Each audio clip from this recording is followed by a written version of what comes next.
السلام عليكم ورحمة الله وبركاته. الحمد لله رب العالمين والصلاة والسلام على المبعوث رحمة للعالمين سيدنا محمد وعلى آله وصحبه أجمعين. الحمد لله.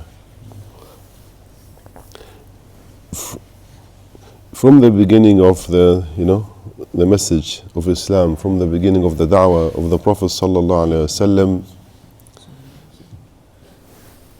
from the nearest to him, his uncles, his tribesmen, the elites in Mecca, they knew that this religion is just something special, something different. And they oppose it so hard because it's come to change the norm, change the culture and the customs and the language and the behaviors and everything for people. Because says, look, you're all equal. And this was unheard of.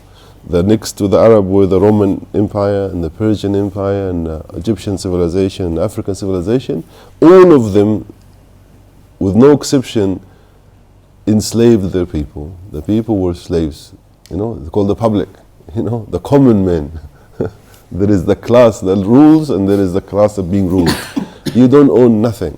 And Islam says, no, what? The Prophet ﷺ gives them example, the comb that you do your hair with? He says, An-nas ka-asnan al-musht. People are just like that. They're all equal. No matter if you're the royal or elites or rich or poor or white or black or Arab, non-Arab, there's no such a difference. And that's the power of Islam. Once this caught on with the numbers, the Sahaba, the Muslim in these small, tiny Arabian villages, they said, we have to take this to the Egyptian.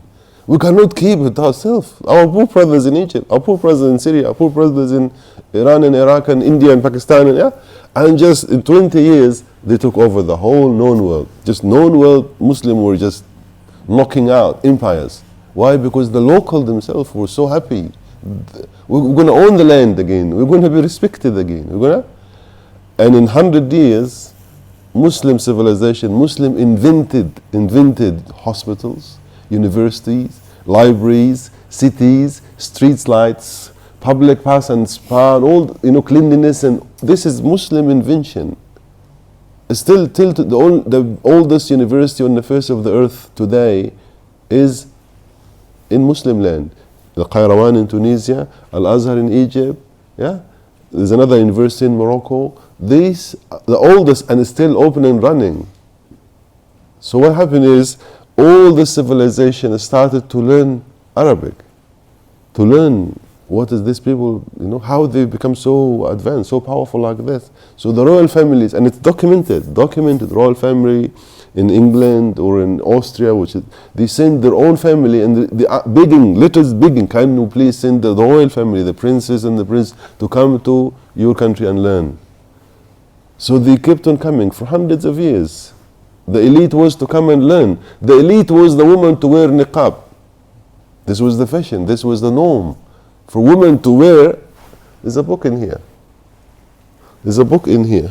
I'll show you some photos, historical photos of some European royal families. Disappeared. What's the title? It's Arabic book. It says هل يكذب التاريخ. History never lies. It says that.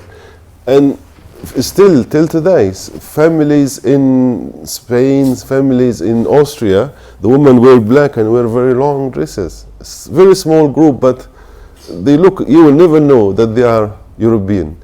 There is a sect in Palestine, occupied Palestine, Jewish people, they fully covered, head to toe. Still today, you're walking in the street, you think they're the woman from Saudi Arabia. They're Jewish woman, covered head to toe. I'll show you the book in a minute. I'm sure it is still here. So, what they came to learn, this other nationality, they came to learn Sharia. This is what our Sharia is. Sharia is not whipping and cutting hands. No. Sharia is the way of life. Is that the human are equal, they own the land, women have the right to buy and sell. Women have the right to buy and sell. 1964, women were still sitting in the back seat in the buses in Europe. They cannot allow to sit in the front seats. half-Saed women. They didn't have permission to vote. They will be gambled upon. Somebody will lose his own wife in a game of gambling in Europe till the 60s. So they came and learned, and of course with the Renaissance and the revival and waking up against the oppression, they applied what they learned, the human rights and the equalities and the unities and the respect and the dignities and all these freedoms for women to buy and sell. To the Prophet ﷺ said, you have to ask them if they want to marry or not.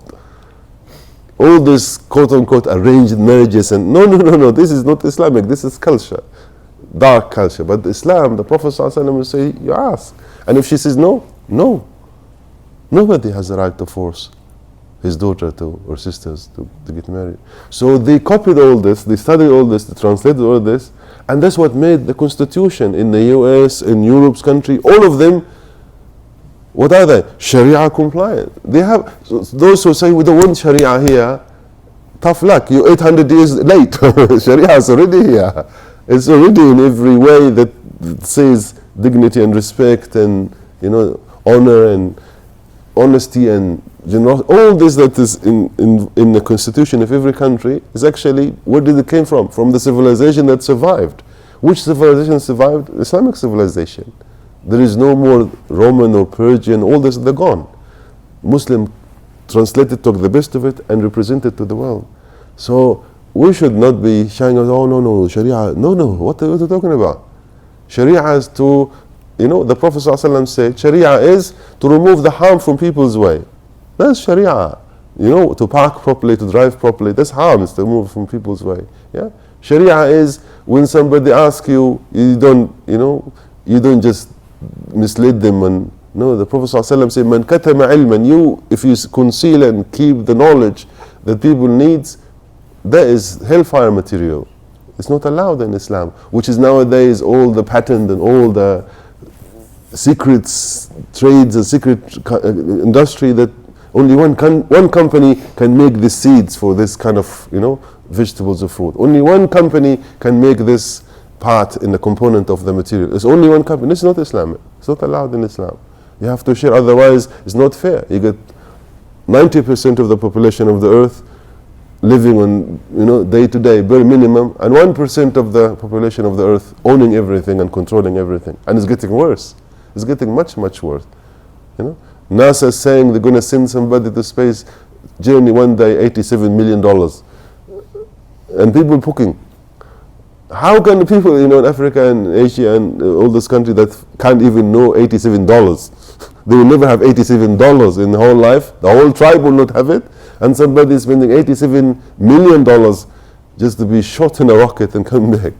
May Allah subhanahu wa ta'ala forgive this. Yeah. So when they talk to us and accuse, oh Sharia, come on, listen, what is Sharia? Sharia is to smile. The Prophet ﷺ says smile.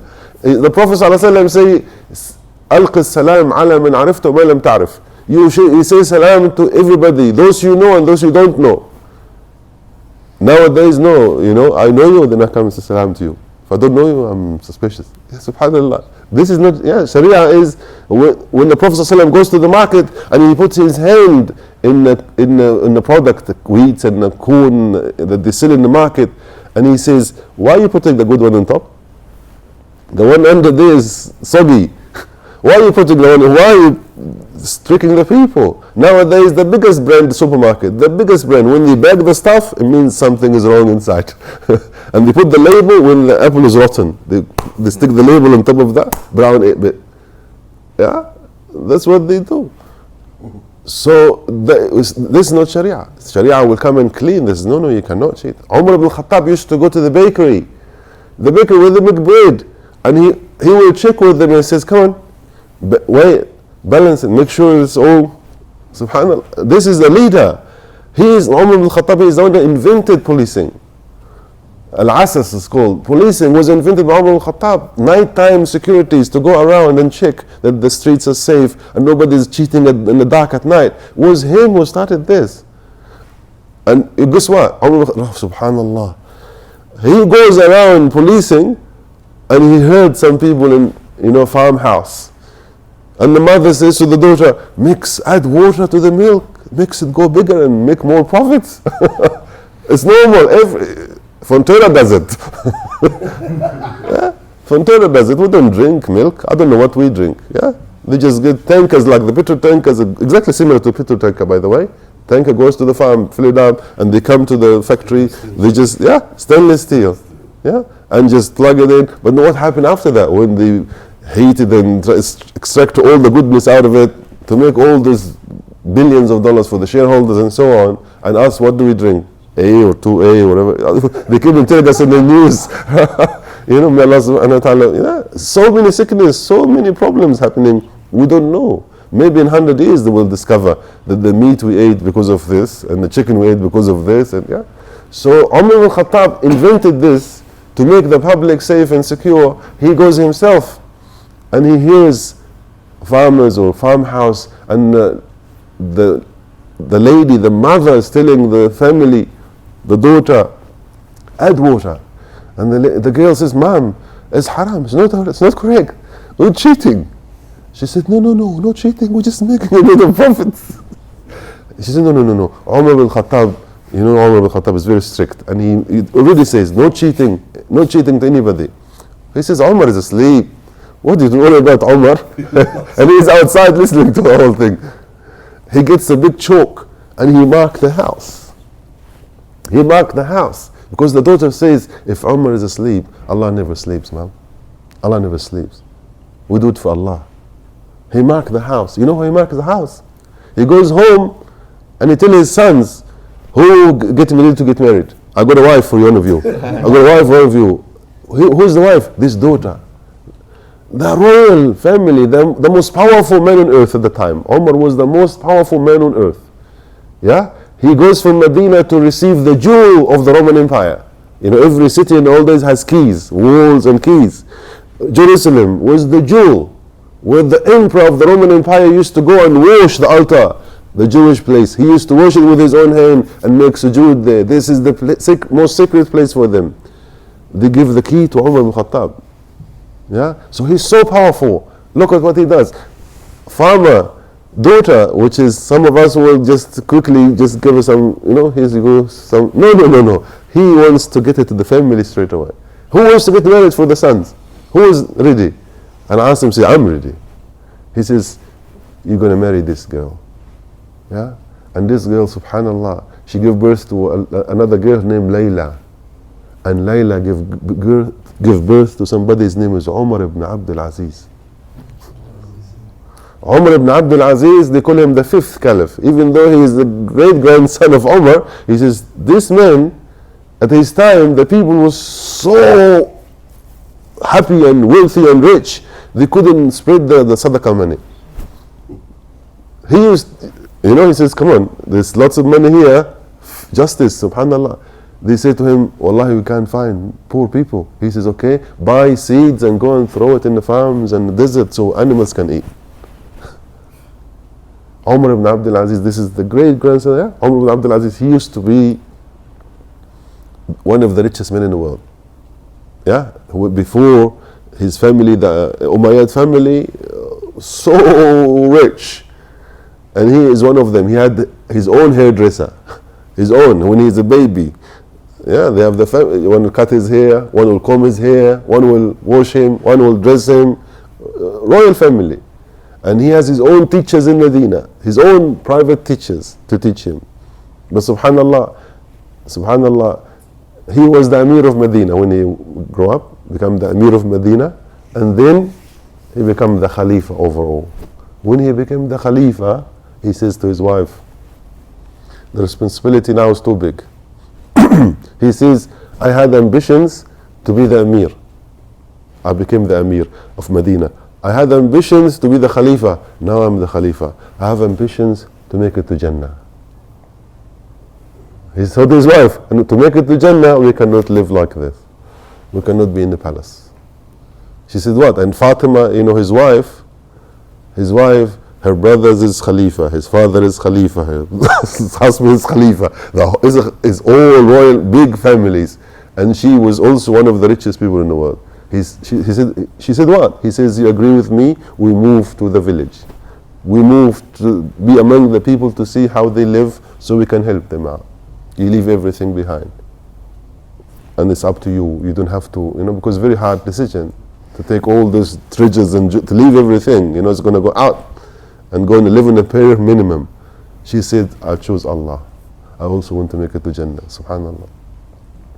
Why? Because of the Sharia. This is Sharia. This is what we know, say Sharia.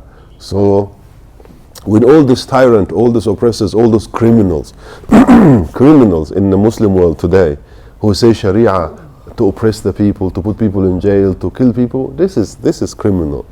This is not what Muhammad sallallahu alaihi wasallam and Umar ibn Khattab and Umar ibn Abdul Aziz and all these books say. Yeah. So Sharia is here. We live by it. That's how we study. That's what we work. That's how we earn halal. That's how we help the poor. That's what we smile each other, visiting each other. That's this Sharia for us. Don't let them allow anybody to say Sharia is this. No. We tell you what Sharia is. Sharia is family, Muslim family. Sharia is Muslim generosity. Sharia is peace and happiness that we try and we do our very best to spread. So may Allah subhanahu wa ta'ala give us, the ability to explain to others what Islam is. May Allah subhanahu wa ta'ala use us and use our energy and use our resources to help make people understand what Islam is. May Allah subhanahu wa ta'ala use all of us for da'wah. May Allah use all of us to spread the deen. May Allah use all of us to spread the beautiful message of Islam. Wa akhir da'wana alhamdulillah rabbil alameen.